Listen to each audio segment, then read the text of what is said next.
Здравствуйте, на телеканале «Новый век» программа «Вызов 112». В студии Сергей Хайдаров. И сегодня мы расскажем, как такси, влетевшее в иномарку, ехало без водителя. Где водитель такси, который управлял автомобилем? Убежал просто.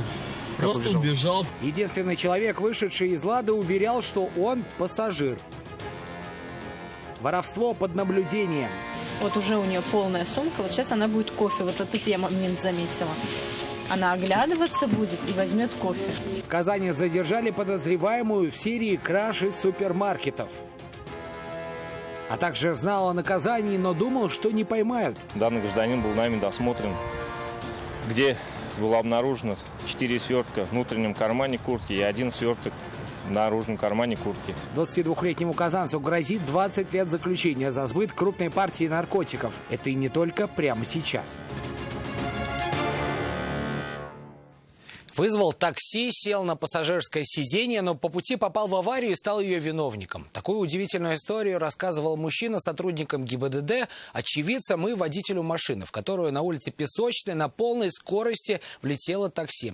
Но убедить никого так и не смог. При этом сознался во всем, даже в том, что пил и куда ехал. И рассказал Рамилю Шайдуллину о судьбе водителя такси, сразу после аварии исчезнувшего так загадочно и быстро, что никто его не видел.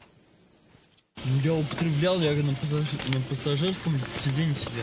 Молодой человек всем своим видом выражал недоумение. Объяснил, что в этот вечер планировал отправиться на корпоратив. Перед этим подготовился, выпил для веселья заранее и вызвал такси. Да вот только по пути водитель врезался в Датсун и убежал. А все почему-то посчитали, что он пассажир и сидел за рулем «Лады». Где водитель такси, который управлял автомобилем? Убежал просто. Просто убежал, потому что он знал то, что у него будет лишение. А так он убежит, и он не виноват. То есть вы вызвали такси, таксист врезался и убежал, а вы сидели на пассажирском? Я, в принципе, сидел.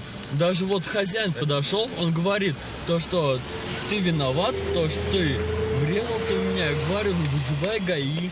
Мужчина, управлявший иномаркой, в чью машину и въехал автомобиль такси, рассказал, что двигался по улице Песочная и четко помнит, кто управлял «Ладой». До пешеходного перехода, получается, просто ударился, и пока остановились, мы, получается, до суда доехали. Сразу же не могу же я на тормоз нажать, чтобы он второй раз еще ударил. То есть он вас на скорости просто едущего снес? Да. Ну, я вышел, вот только случилось, остановились, вышел. Он вышел с водительской стороны. Прибывшие на место сотрудники ГИБДД в версию якобы пассажира такси не поверили и предложили ему пройти медосвидетельствование. Но мужчина отказался, планы были другие. На корпоратив сейчас поедете или же нет? Конечно, нет. Я, может быть, возьму пару баночек пива и в сторону дома уже пешком пройдусь.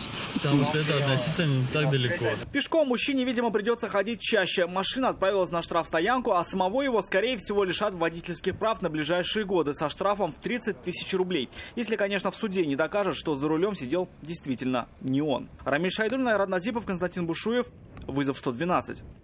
Hyundai на полной скорости влетел в правый бок «Лады» 12-й модели на пересечении улиц Туфана Минуллина и Спартаковская. С места происшествия медики госпитализировали пассажирку отечественной легковушки. При столкновении она сильно ударилась головой. С подробностями Айгуль Батрудинова. Вся сила удара пришлась в правый бок «Лады» 12-й модели. Пострадала пассажирка, сидевшая рядом с водителем. Она сильно ударилась затылком. Там голова, ушиб головы вроде, все. Ну, госпитализировали, то, что этот снимок там сделать. Водитель иномарки рассказал, ехал прямо по улице Туфана Минуллина, километров 50 в час. Подъезжая к пересечению с улицы Спартаковская, он не стал сбавлять скорость. Двигался по главной и имел приоритет. Но, к его удивлению, путь ему перегородила отечественная легковушка. Ее водитель выехал на перекресток со второстепенной дороги. Выехал просто, а тут поток машин был, и это не успели стормать. А, он вас не видел, да? Он меня, да. То есть он так объяснил, да? Да.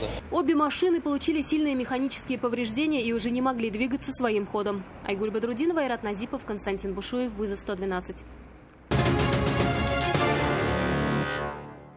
Спасатели нашли в лесу лыжницу со сломанной ногой. В воскресенье днем поступило сообщение о женщине, получившей травму на Изумрудном озере в Юдино. Она каталась на лыжах, упала и получила травму ноги. По хрусту и сильной боли догадалась, ногу сломала. Скорая помощь доехать до озера не могла. Спасатели на снегоходе нашли пострадавшую, оказали ей помощь. Шину из ремней и палок наложили до этого очевидцы. Женщину на прицепе снегохода довезли до дороги и передали в руки медиков.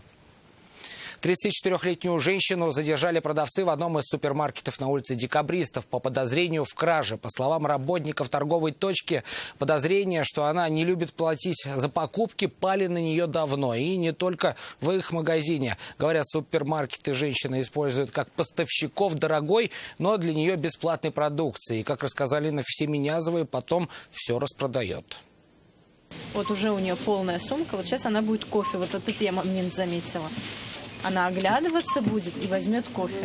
Кражу заметили, наблюдая за покупателями с помощью камер, установленных в торговом зале. Девушка набрала в сумку то, что ей приглянулось, и пошла к выходу, минуя кассы. При выходе из магазина она прошла в зону касс, попросили ее показать, что у нее в сумке.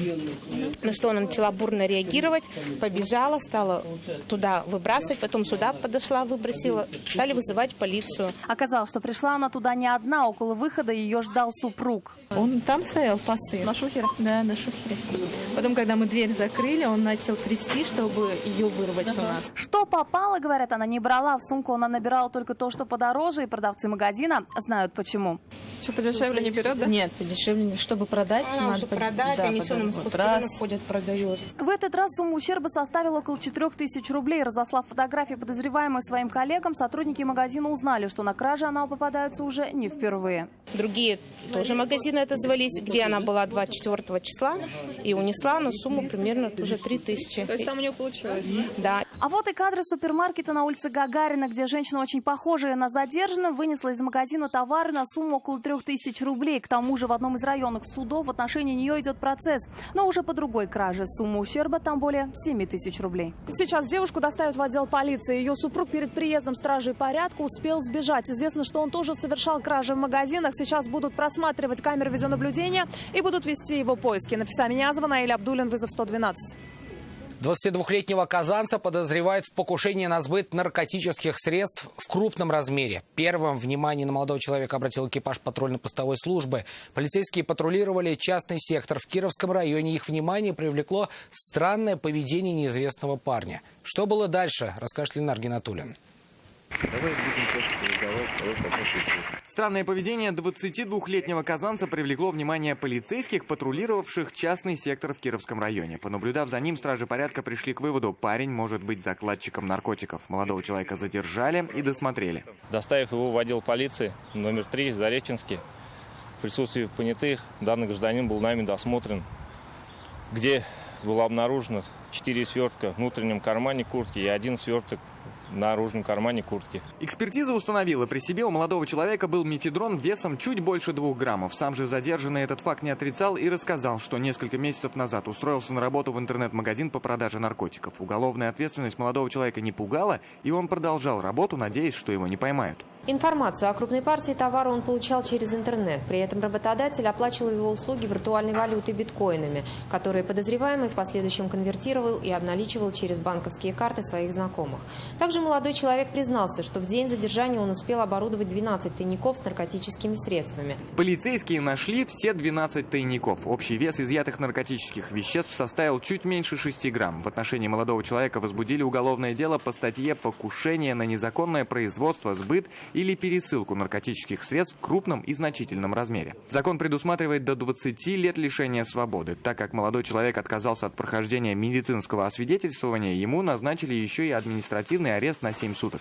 По решению суда через неделю он будет находиться за решеткой уже как фигурант уголовного дела. Ленар Гинатуллин, Айрат Назипов, вызов 112.